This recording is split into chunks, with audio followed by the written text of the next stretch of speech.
Sorry about that. Anyway, hi, it's me, Giovanni. And, today,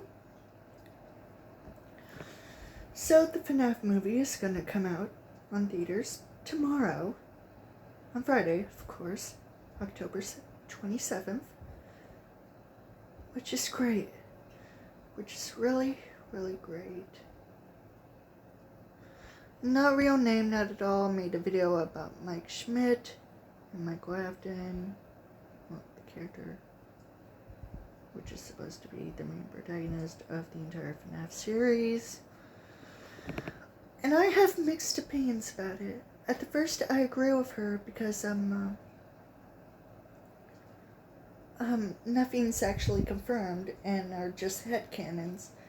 But at the same time, we have so much lore that I've been trying to analyze for so long that I have finally created a more simpler timeline that actually makes sense. And I actually have it. I explained it once, and I would want to explain it again just to be safe.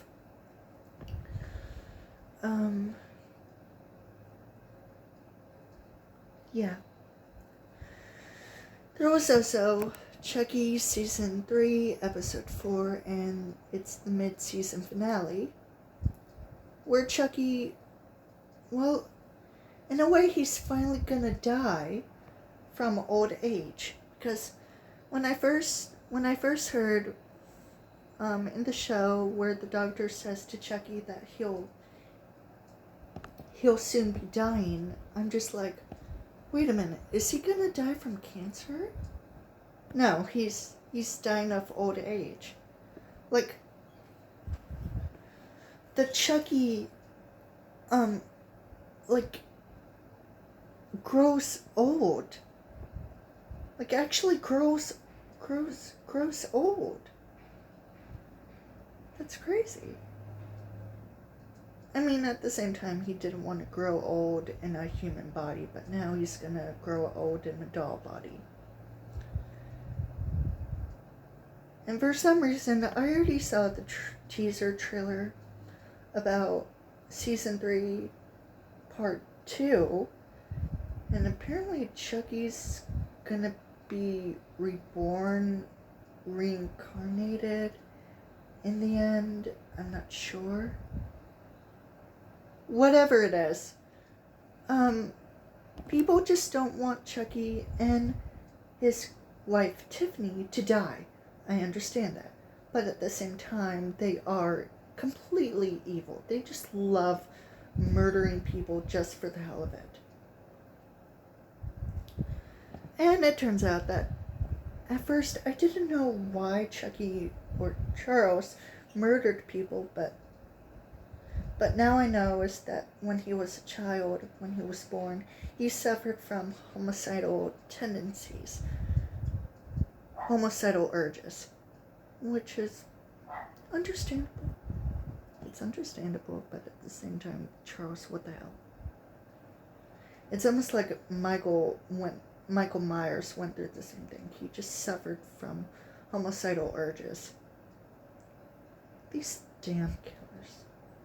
Homicidal urges. Unbelievable. Absolutely unfucking believable. But you know what?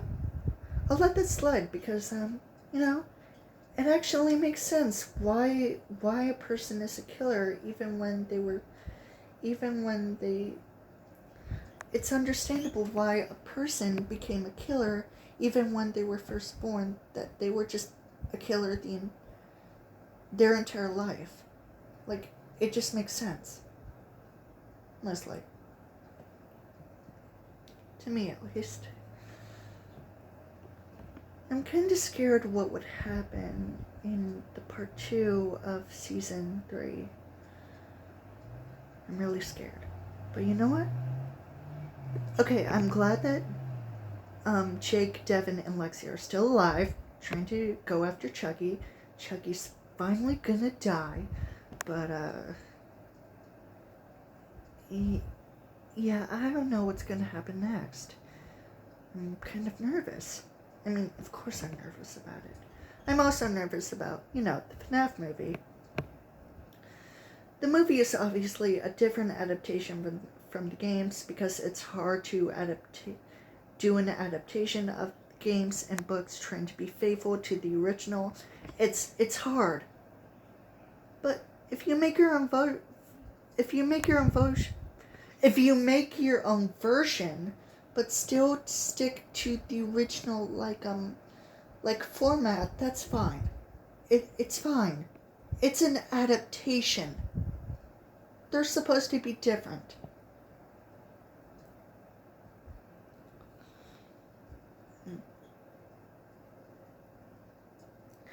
And I still want to do a recap of the FNAF timeline, my version, of course, just to make sure someday when I actually have the time to, and when I have enough energy and thought. So yeah.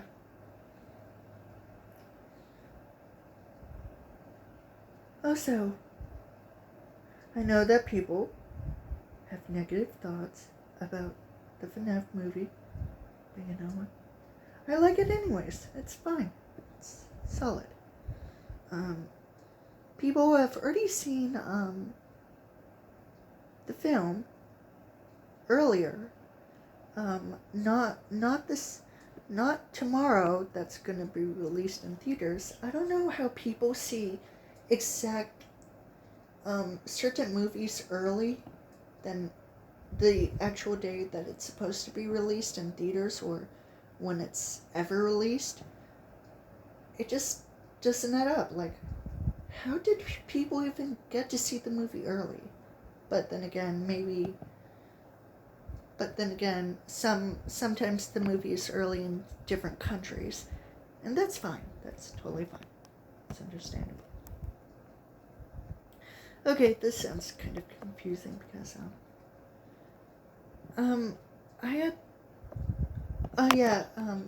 my phone was acting weird, and I played an app game on there, but I got tired of it and uninstalled it. So it's fine.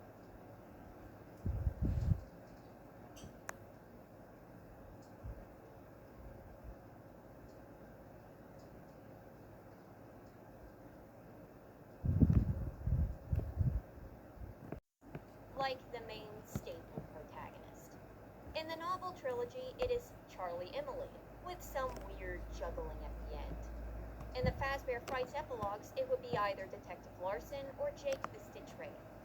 In Help Wanted, Security Breach, and Ruin, we have Vanessa, Gregory, and Cassie, respectively, with each following game relating to the protagonist from the game before it.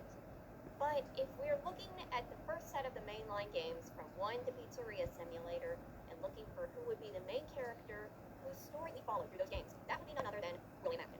But if we're not talking villains, the first character you may equate to the lead role would be Mike. Or instead, Michael Afton, the son of who we should be, and Mike is Michael. There's a hint, leaving the hand unit labeled Mike and Sister Location, and the logbook goes out of its way to suggest it, but if you're not reading supplementary materials, it is very likely that Mike and Michael are the same person. It is telegraphed as such, but it is never directly confirmed. I will go out on a limb though and say that I'm pretty sure they're the same Mike. Though I should note that the name Michael is used a lot in the books for completely separate characters, such as the soul-possessing Golden Freddy. It seems to me that in the games they are the same person. So Mike works the night shift at Freddy's. He works a weekend and then gets fired for unprofessional behavior and odor and animatronic tampering.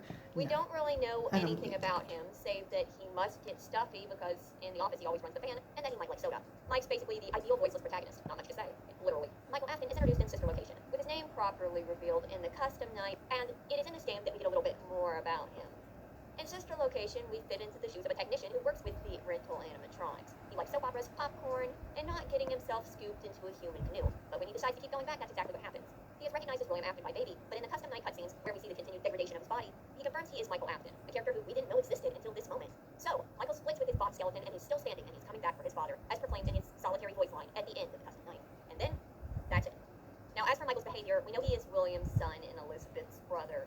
We know he followed Will's directions to try to get to Elizabeth, or Baby, but it's not exactly clarified whether he did this out of an obligation to Will or to his sister, though it really seems like the former from how he words it. If Michael is the older brother from FNAF 4, which I will address in full later, then he may feel remorse for past actions. Michael seems to like this cheesy vampire soap opera called The Immortal and the Restless, and frequently eats popcorn, so he probably likes it, unless it's just like cheap filler food that he can graze on while watching TV and just kind of tolerates it. No clarification. Now, if we trust the logbook as a valuable source of information, and that is more valuable than the hilariously inaccurate from-page-to-page character encyclopedia, which, funny enough, doesn't have Mike Schmidt or Michael Afton in it, then we know Mike likes to chew gum, wants to take a tropical vacation, and wanted the cash basket, not the exotic butters. I mean, technically, he didn't get either because he was scooped before he did, so there's that. And that's it. That's it. That is the entire confirmed history of Mike Schmidt, Michael Afton, at least as shown in the games. That is also his entire personality. Now, before anyone rushes to the comments to tell me about how Michael was the protagonist of FNAF 3 or 4, or how he was in or did or... I can certainly believe that Michael Afton is the security guard in FNAF 3. But FNAF 6? Yeah... possibly no, or yes. But now I'm thinking no. It's possible that he survived fire. I mean, even with Glamrock Freddy, people believe that Glamrock Freddy is not possessed and that he turned nice because he was in save mode. And that actually would make sense. But, I mean, okay, let me just tell you this. FNAF is inconsistent with continuity, similar to something like The Wizard of Oz. But The Wizard of Oz is not consistent with continuity because it's completely fictional. And let's just say it's not supposed to get you off guard, or it's not supposed to purposely change. It was on purpose. Mostly because Oz is completely fictional. It's a magical fantasy land where anything can happen. Meanwhile, FNAF is set in a realistic environment and it's technically in the real world, but like I said, it's completely fictional. The FNAF universe is, of course, literally fictional. It's a video game. Didn't survive the pizzeria simulator fire. That he's Glamrock Freddy or Mexis or some other Michael in the book. Not I want you to Mexis. stop No, and really that's think impossible. about if this was something that is implied heard through the grapevine and comes from theorizing that it does. I will say that the logbook seems to be a better example, but where do you draw the line? I've seen folks say that Michael must have been in every game since he knows all of the information in the logbook. Maybe, but wait, every game? Like, if we're not including the sci-fi aspects, like Help Wanted to Security Breach, then maybe every game, but I don't think so. But on the flip side, it is a book written to explain. Having the book limited to the novel to tell half of the information, that doesn't mean Michael canonically knows everything. Or what if this logbook was written during or after Pizzeria Simulator? Maybe he was a ghost or something. And maybe Michael learned a lot of the information secondhand. Found another one of Henry's tapes or something. Of course, we don't even know if Leaz and Henry's was voiced. And everything we do know has an if. True, if anyone who found his audio logs early ought to be lobotomized. So he's not exactly a reliable narrator. Truth is, we don't know because we know absolutely nothing about this guy. And everything we do know has an if attached. If Michael wrote for it. Like, it's like saying gum and tropical vacation like the crying child is cornered by his brother and his bullied friends, and they play a prank where they push his head into the sweaty bear springlock suit and animatronic combo when it bites down and lobotomizes his little brother's frontal lobe, after which the crying child is hinted to have died. So the common belief and hint in the logbook is that Michael Afton is the foxy masked wearing older brother to the crying child. I believe this. At least I believe that as of now the story is written where that is him. However, that too is not confirmed. It's not even confirmed the crying child is Will's son. Yeah, especially since when this game... Okay, here's the thing. The Hidden Lore does a great job.